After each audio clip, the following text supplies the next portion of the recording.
Gente, eu estou tendo um privilégio muito grande.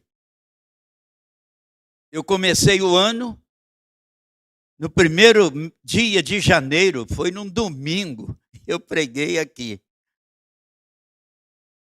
Estamos terminando o mês de março e eu estou terminando o trimestre. Chique, não é? É uma palavra que hoje está sendo muito usada, né? É muito chique. Graças a Deus por isso. Mas eu estava pensando, o irmão Timóteo estava falando dos aniversários das igrejas. Eu tinha 17 anos, eu já estava como membro da PIB da Praça Raul Soares. 17 anos eu já estava como membro. Irmãos, isto faz uma diferença na vida da gente. Porque nós vamos crescendo neste ambiente salutar. Faz a vida da gente crescer. E não olhar para trás, mas olhar sempre para frente. Eu louvo a Deus por tudo isto. Que meus pais passaram por algumas dificuldades, foram presos por causa do Evangelho. Hoje quase não se vê nem falar nisso. Apanharam por causa do Evangelho. Eu tinha apenas 2 anos de idade. Mas desde quando Cristo falou ao meu coração, aos 8 anos, e sempre caminhando, até começar a pregar, já com meus 13, 14 anos, e já pregando o Evangelho. E vim para Belo Horizonte. Não parei de pregar o Evangelho. Cantando e pregando, cantando e pregando. E eu creio que só vou parar quando o Senhor me chamar aqui. Mas vou continuar cantando lá. Pela música que o coro cantou aqui, será que quando chamar pelo seu nome, como você estará? Poderá dizer presente? Então é algo para se pensar todos os dias. Todos os dias. Porque nós dormimos e não sabemos se os nossos olhos abrirão amanhã. Confessar é algo que devemos confessar ao Senhor todos os dias da nossa vida. Porque todos os dias nós pecamos. E nós não podemos dormir com aquele pecado. Devemos confessar ao Senhor e dormir. Há quantas pessoas que assim fizeram, foram dormir, no outro dia já estava com o Senhor. Há muita gente que não gosta de falar sobre a morte, mas eu não vejo problema algum. Não, de forma nenhuma. Jesus morreu. Jesus morreu. E nós um dia também morreremos. E a Bíblia diz que do pó nós viemos e para o pó voltaremos. Não há o que temer, né? Poucas meninas cantaram aqui. Não há o que temer. Cantamos algum corinho aqui também que falou isso. Não há o que temer. Ter medo. Então é muito bom a nós termos confiança. Nós vamos abrir a palavra do Senhor no livro do evangelista João, capítulo de número 5. Quando nesta noite nós falaremos sobre a beira do tanque. E eu quero convidar a igreja a se colocar em pé para nós fazermos a leitura deste texto, que ele tem algo que fala a nós não é tão somente ao pregador da noite, mas a nós. Todos já encontraram? Amém. Evangelho de João, capítulo 5, dos versículos 1 a 9. Quando diz a palavra do Senhor, escrita para nós nesta noite, assim: passadas estas coisas, havia uma festa dos judeus e Jesus subiu para Jerusalém. Ora, existe ali junto à porta das ovelhas um tanque, chamado em hebraico Betesda, o qual tem 5 pavilhões, esperando que se movesse a água, porquanto o anjo descia em certo tempo agitando-a, e o primeiro que estava no tanque, uma vez agitada a água, sarava de qualquer doença que tivesse. Estava ali um homem enfermo, havia 38 anos. Jesus, vendo-o deitado e sabendo que estava assim há muito tempo, perguntou-lhe: queres ser curado? Respondeu-lhe o enfermo: Senhor, não tenho ninguém que me ponha no tanque quando a água é agitada. Pois enquanto eu vou dentro, outro antes de mim. Outro entra antes dele. Então lhe disse Jesus: levanta-te, toma o teu leito e anda. Imediatamente o homem se viu curado e, tomando o leito, pôs-se a andar. Apenas a parte A deste versículo. Curvemos as nossas frontes, querido Deus. Ouvimos o som da tua palavra em nossos ouvidos físicos. Mas que o Espírito Santo do Senhor possa nos usar de tal maneira que ela venha chegar no mais profundo da nossa alma. Te rogamos, ó Deus, neste momento tão silencioso, porque estamos diante da tua palavra e diante de ti, que ela possa alcançar não somente aqueles que se encontram presentes, mas aqueles que estão também pelo YouTube. Usa-nos, ó Deus, conforme o teu querer, em nome de Jesus. Amém. Podeis assentar, amados. À beira do tanque. É interessante que nós pensarmos que antes desse chegar à beira do tanque, Jesus já havia andado um pouco. Já tinha estado com algumas pessoas. E nesse estar com algumas pessoas, ele foi inquirido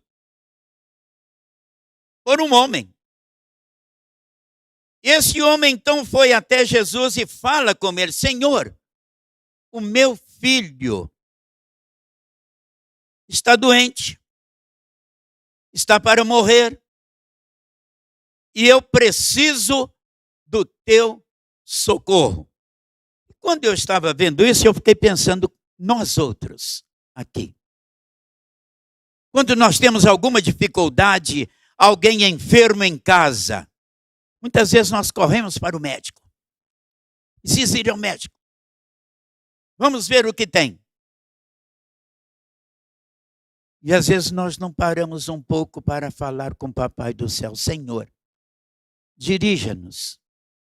Vamos ao médico, mas dirija-nos, ó Deus, para que possamos encontrar o caminho certo, a receita certa, mas usar o remédio certo para aplacar esta enfermidade. Estamos em tuas mãos. E aquele homem bateu, foi falar com o Senhor. E o Senhor foi tocado pela maneira como aquele homem chega e fala com o Senhor. E o Senhor curou aquele menino. E ainda falou para ele: você vai para casa? Vou para casa. Veja lá como está o seu filho. Depois ele volta e fala com o Senhor: o meu filho está curado. Foi tantas horas assim? Eu creio que foi mais ou menos nessas horas.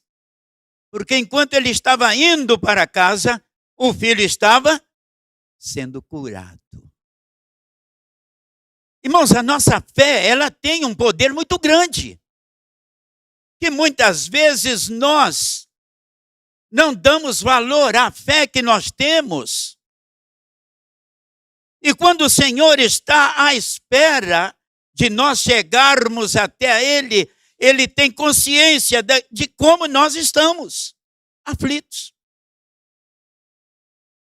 O Senhor é aquele que ameniza, Ele traz paz, Ele traz sossego, Ele traz esperança, e Ele traz força para a nossa fé continuar firme e forte. Esse é o Senhor que servimos. Esse é o Senhor que confiamos. E depois que o Senhor deixa lá esse homem, o Senhor agora faz uma outra viagem. Eu fico pensando, meus irmãos, a caminhada de Jesus. Sai de uma cidade, vai para outra. Sai de uma outra cidade e vai para outra. E ele vai encontrando alguém pelo caminho e sempre alguém necessitado. E ele então entra nesta cidade e começa a observar que situação tem esse povo aqui. Multidão de pessoas doentes. Multidão de pessoas cegas. Multidão de pessoas surdas. Pessoas doentes de todas as formas. E eu creio que Jesus, caminhando no meio daquela multidão, o que bate no coração do Senhor, uma coisa: compaixão. Compaixão. Que situação Jesus estava nela. E o Senhor andando, certamente caminhando para um lado, para o outro, e ele observando que aquela quantidade de pessoas estava diminuindo, mas ficava uma pessoa, já há 38 anos, coxo. Não podia andar. Para andar precisava de alguém dar auxílio. Jesus, vendo aquele homem, Jesus aproximou dele e fez a ele esta pergunta: queres ser curado? Jesus estava esperando uma resposta objetiva. Quero. Mas não. Ah, Senhor. Quando o anjo aparece que balança as águas, e eu tento chegar até lá e eu não consigo ninguém para me colocar lá. Dá assim aquela ideia de que a pergunta que Jesus fez, ela não tinha assim muito sentido, porque ele conhecia, não é? Profundamente todas as coisas. Mas o que é que ele queria ouvir? Uma resposta dizendo: quero. E às vezes, amados, nós vivemos num mundo hoje de tantas interrogações. Será que eu vou conseguir? Esse homem andando aqui, para lá e para cá. Será que ele vai me colocar lá? E sempre ele procurando mostrar que precisava de alguém para colocá-lo dentro daquele tanque. Ele não tinha a ideia de que a solução estava perto. Não tinha essa ideia. Mas ele ficou certamente ainda pensativo. Porque lá no livro do profeta Isaías, capítulo 35, versículos 5 e 6, o profeta Isaías já estava dizendo que o Messias viria e ele iria curar, ele iria dar vista aos cegos, ele iria colocar aqueles que estavam coxos em pé. Há uma outra tradução que diz que eles iriam pular. E pular de alegria.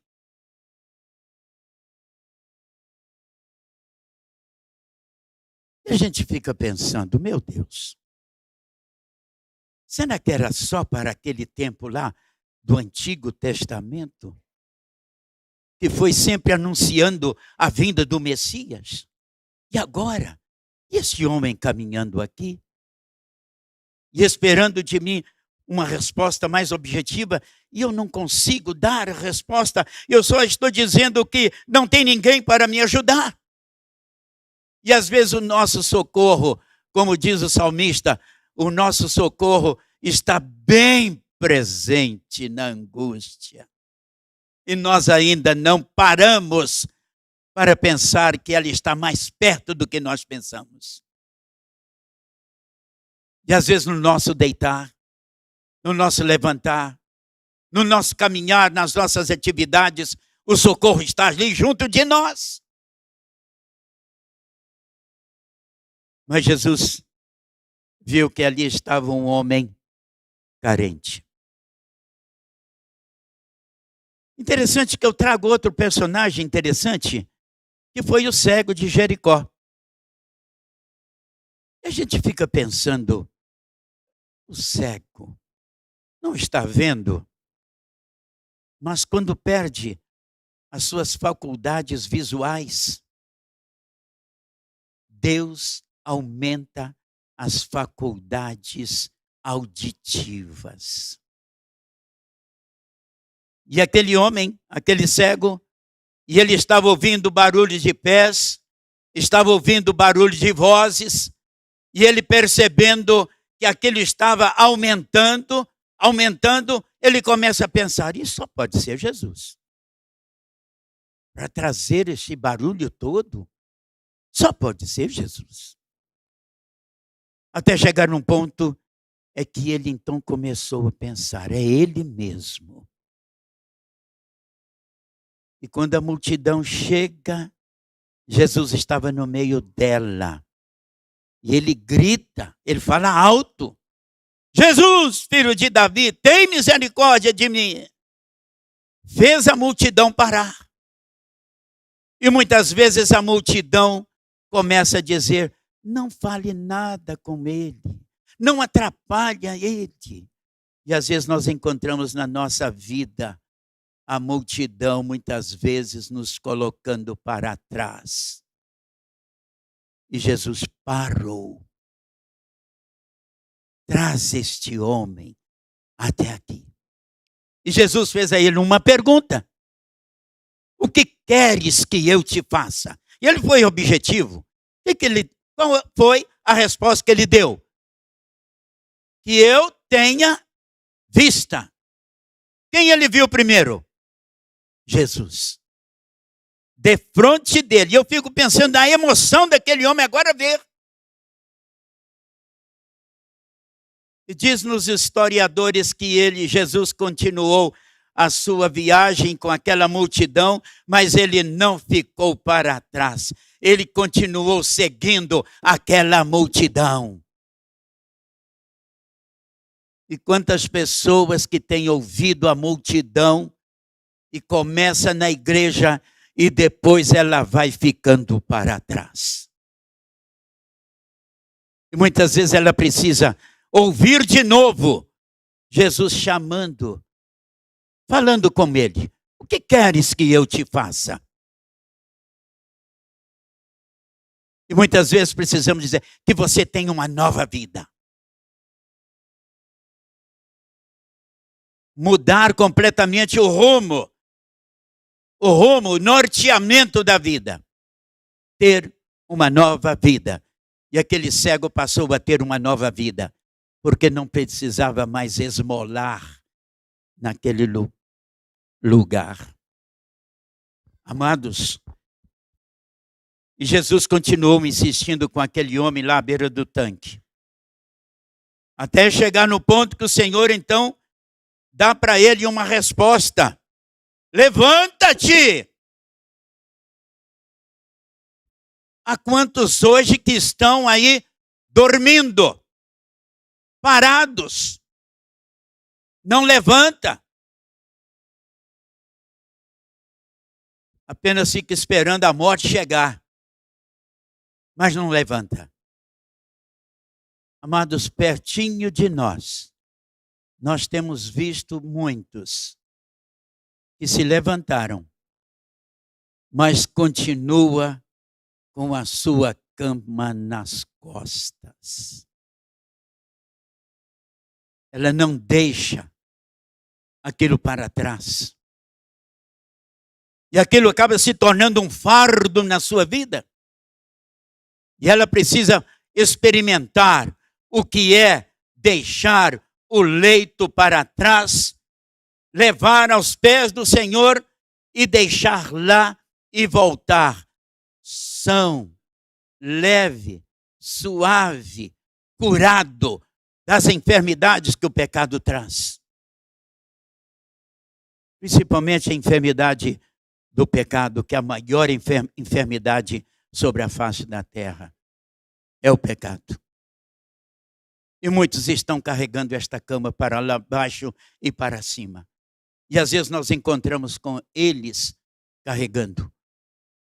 Hoje, na saída, teve um irmão que falou comigo: pastor, agora eu estou usando um sistema diferente. Eles vêm pedindo uma moeda. E eu não dou a moeda. Não dou, porque eu sei o que eles vão fazer com aquela moeda. Mas eu falo para eles que o Senhor é o meu pastor e nada há de faltar. Aceite Cristo como seu Salvador, que a sua situação será completamente outra. Quase terminando aqui o quarteirão hoje pela manhã. Há quantos que estão de pé, mas carregando a sua cama nas costas, sem deixá-la. E eles vão caminhando desta forma. E a resposta daquele homem foi: Senhor, o que o Senhor disse para mim, eu vou fazer. E ele fez naquele instante. Quando Jesus fala com ele: toma o teu leito. Era um colchão enrolado. Era um colchão enrolado. Toma o teu leito e anda. Não precisou descer aquelas águas. Porque a palavra do Senhor foi a água suficiente para ouvir e saber que estava ali o Messias. E ele continua até hoje fazendo o mesmo, para que as pessoas possam entender que ele já veio, ele está presente, ele ressuscitou e está à direita de Deus Pai, intercedendo por nós. E quando nós clamamos pelo Senhor, o Senhor nos ouve. Salmos de número 40, versículo de número 1. O Senhor está com seus ouvidos inclinados para nos ouvir. E muitas vezes nós precisamos fazer um silêncio dentro de nós. Quando nós fechamos os nossos olhos, dentro de nós é um escuro. Você não vê nada, está escuro. Mas é naquele escuro, naquele silêncio que você ouve Deus falar: o que queres de mim? O que queres de mim? Eu fico me lembrando de vez em quando do primeiro sermão que eu preguei aqui esse ano. O que Deus espera de você? Deus esperava daquele coxo que ele respondesse imediatamente, eu quero. Mas ele foi criando outras narrativas. Às vezes nós criamos também outras narrativas e não somos objetivos com o Senhor. Eu já ouvi muitas desculpas. Nosso Pai, quantas desculpas. E nesse período de quarentena, de quaresma, né? Quantas desculpas eu pude ouvir. Procurando levar alguém a entender que aquele sacrifício que Cristo fez foi por mim, foi por você. E eu convidava, aceita no seu coração aquele sacrifício que Cristo fez? Ele continua perguntando, o que queres que eu faça? E Cristo já fez. Não é para ser feito outra vez, outra vez, outra vez. Mas ele fez uma vez. E quando nós tomarmos aquela decisão, aceitando-o como nosso Senhor e como nosso Salvador, também deve ser uma vez. Porque ela traz uma marca na nossa vida. E nesses dois personagens, tanto o cego de Jericó foi uma marca na sua vida. E esse homem coxo também foi uma marca na sua vida. Mas aquele outro primeiro sobre o seu filho foi uma outra marca na sua vida. E eles passaram a entender, o Messias já veio. Basta eu agora tê-lo como meu Senhor e como meu Salvador. Eu sei que nós estamos preparando para já no próximo domingo já começar alguma coisa concernente à crucificação de Cristo. Eu já preguei aqui sobre a cruz vazia, sobre a cruz silenciosa, mas ela continua com a sua mensagem, que não falha. Nada. E Jesus fez com que aqueles homens entendessem que a sua fé deveria estar firmada no Messias, porque já estava presente. E ele continua presente. Ele não morreu. Ele deixou este mundo. Mas ele continua vivo e vivo está. E quando nós cremos nesta palavra do Senhor, é para crer. Não sei se nós temos aqui alguém nesta noite que está nos visitando pela primeira vez e ainda não tinha ouvido falar sobre este Senhor para mudar a sua história, como mudou a história destes personagens aqui. Ele pode mudar a sua e escrever uma nova página na sua vida. Assim como o Senhor começou a escrever uma página tão diferente na minha vida. Desde o princípio do meu nascimento, já escrevendo uma página. O meu sentimento é que o Senhor continue escrevendo a página da minha vida para a glória celestial. E você?